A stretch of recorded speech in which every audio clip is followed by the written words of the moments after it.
เรื่องเล่าเคล้าสาระวันนี้ขอเสนอเรื่องควบม้าชมมาลีเป็นภาษิตที่ดูคมคายครับมีบทกลอนที่บอกว่าอันบุภามาลีทุกสิ่งสีล้วนชวนชมโลมรูปจูบบรรจงค่อยกำซาบอาบอุรากรุงบทนี้ชี้เห็นถึงความงามของมวลมาลีหรือว่าดอกไม้ว่าเป็นของละเอียดอ่อนซึ่งคนจะรู้รสแห่งความงามจนเกิดอาการกำซาบอาบอุรานั้นล้วนต้องใช้เวลาและอารมณ์อัน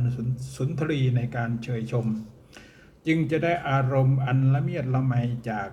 บุพชาติหรือว่ามวลดอกไม้ฉะนั้นวาทะที่บอกว่าควบม้าชมมาลีหรือว่าควบม้าขี่ม้าชมดอกไม้จึงมีความหมายถึงความรีบร้อนขาดรสนิยมขาดความละเอียดอ่อนในการพิจารณาสิ่งทั้งปวงหรือการเดินทางเพื่อทัศนาจรที่เป็นไปอย่างเร่งด่วนและฉาบฉวยจะหาสุนทรีรสได้ที่ไหนหมายความว่าถ้าการเดินทางอย่างเร่งรีบเร่งร้อนอย่างนั้นก็ย่อมจะไม่รู้ไม่ได้สัมผัสถึงความงามของธรรมชาติสองข้างทางหรือว่าสองฝั่งที่ตัวเองผ่านไปอย่างแน่นอนครับที่มาของวาทะที่บอกว่าควบม้าชมมาลีนั้นมีที่มาจากสองเรื่องนี้ครับเรื่องแรกเขาบอกว่ามาจากเม่งเจียวซึ่งเป็นนักศึกษาหนุ่มในสมัยราชวงศ์ถังของจีนเขาเขียนกลอนบทหนึ่งด้วยอาการอันลิงโลดใจเมื่อได้ทราบว่าเขาสอบเป็นนักศึกษาหลวงเมื่อเขาอายุได้50 ปีพอดีในคำเดิมเขาเขียนเอาไว้ว่าควบม้าฝ่าลมชื่นระรวยรื่นแสนยินดีเชยชมเหล่ามาลีฉางอานทั่วทั้งตัวเมืองฟังบทกวีที่เม่งเจียวเขียนไว้แล้วมีความคิดเห็นอย่างไรบ้างครับเข้าใจอย่างไรบ้างที่เขาบอกว่าควบม้าฝ่าลมชื่นระโรยรื่นแสนยินดีเชยชมเหล่ามาลีฉางอานทั่วทั้งตัวเมืองคือเขาลิงโลดใจที่เขาสอบได้เมื่อตอนเขาอายุ50 ปีสอบได้เป็นนักศึกษาหลวงนักศึกษาทุนเมื่อตอนเขาอายุย่างเข้า50 ปีครับถ้าลักษณะนี้ในสุภาษิตไทยอาจจะเรียกว่าเจอไม้งามเมื่อยามขวานบินนั่นแหละครับเจอไม้งามเมื่อยามขวานบินหมายความว่ามาเจอไม้งามๆแล้วตอนที่อายุมากแล้วหรือว่าตอนที่ขวานบินแล้วไม่สามารถที่จะฟันไม้ได้ไม่สามารถที่จะตัดไม้เอาไปทำประโยชน์ได้ทีนี้เม่งเกียวที่ว่านี้เขาสอบได้เป็นนักศึกษาหลวงหรือว่านักศึกษาทุนตอนที่เขาอายุ50 ปีแล้วอารมณ์ก็คงจะในลักษณะเดียวกันนะครับก็คือมาได้ทุนตอนที่อายุมาก50 ปีแล้วถามว่าจะสติปัญญาจะเท่าเหมือนกับคนหนุ่มไหมครับแล้วโอกาสจบการศึกษาแล้วที่จะได้ทำงานนั้นจะเหลืออีกสักกี่ปีนะครับผมว่ากวีที่เขาเขียนไว้บอกว่าควบม้าฝ่าลมชื่นระรวยรื่นแสนยินดีเชยชมเหล่ามาลีฉางอานทั่วทั้งตัวเมือง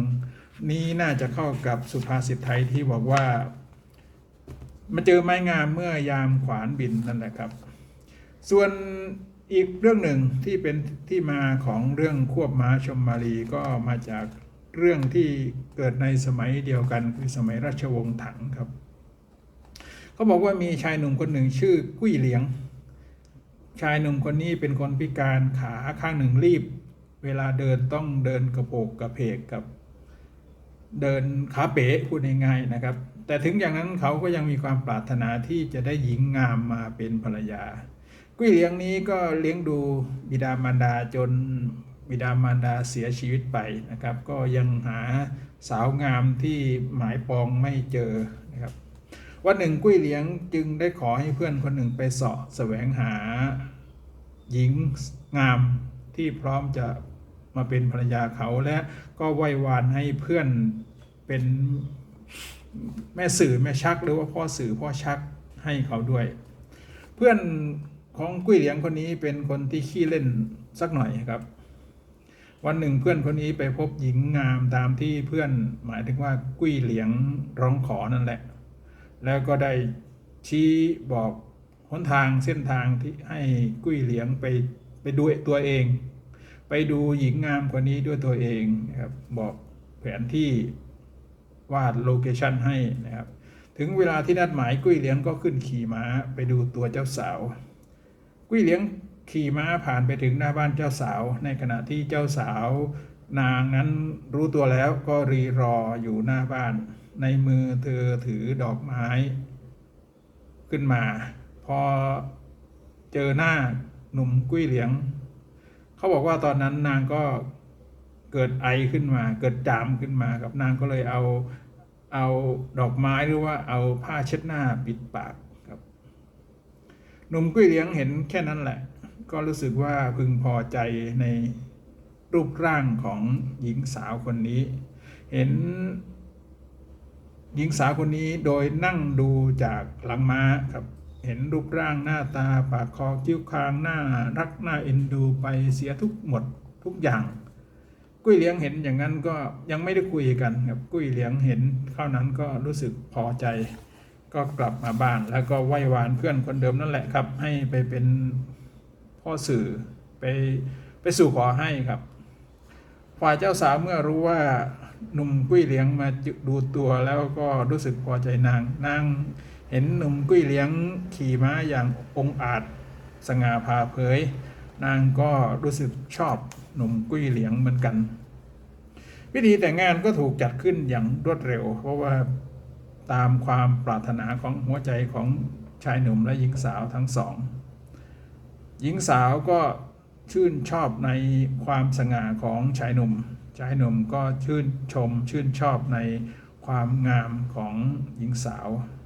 วันแต่งงานก็ถูกเร่งรัดให้เกิดขึ้นอย่างรวดเร็วจนคืนก่อนวันแต่งงานว่าที่เจ้าบ่าวเจ้าสาวต่างก็ดีใจจนนอนไม่หลับฝ่ายชายก็นึกภูมิใจว่าอันตัวข้านี้แม้ขาแข้งจะพิการเดินกระโผกกระเพกหรือเรียกว่าขาเป๋แต่ก็ยังสามารถที่จะมีเมียงามได้เอาไว้เชยชมได้ดีอกดีใจจนนอนไม่หลับฝ่ายหญิงสาวก็นึกภูมิใจว่าสามีตัวเองในวันพรุ่งนี้ช่างสง่างามเสียนี่กระไรต่างนอนไม่หลับคุ้นคิดวาดฝันถึงอนาคตที่จะใช้ร่วมกันในวันข้างหน้าหลังจากแต่งงานแล้วแต่กว่าที่นางจะรู้ว่าที่สามีของนางขาพิการครั้งหนึ่งนั้นก็สายเสียแล้วสายจนเกินที่จะแก้ไขอะไรได้แล้วส่วนเจ้าบ่าวกว่าจะได้เปิดผ้าคลุมหน้าเจ้าสาวออกและแลเห็นจมูกของเจ้าสาวที่มีรูโบทั้งสองรูนั้นหมายความว่าจมูกแหว่งครับพิธีแต่งงานก็ดำเนินไปจนเสร็จสิ้นส่งตัวเจ้าบ่าวเจ้าสาวเข้าหอไปเรียบร้อยแล้วครับภายหลังเจ้าบ่าวก็รู้สึกอึดอัดขัดเคืองใจก็ไปต่อว่าเพื่อนที่เป็นแม่สื่อพ่อสื่อแนะนำหญิงสาวให้เพื่อนขี้เล่นคนนั้นก็เลยตอบว่าควบม้าชมมาลีไม่ดูให้ดีแล้วจะโทษใครบทกวีนี้หรือว่าคำพูดนี้คมคายนะครับ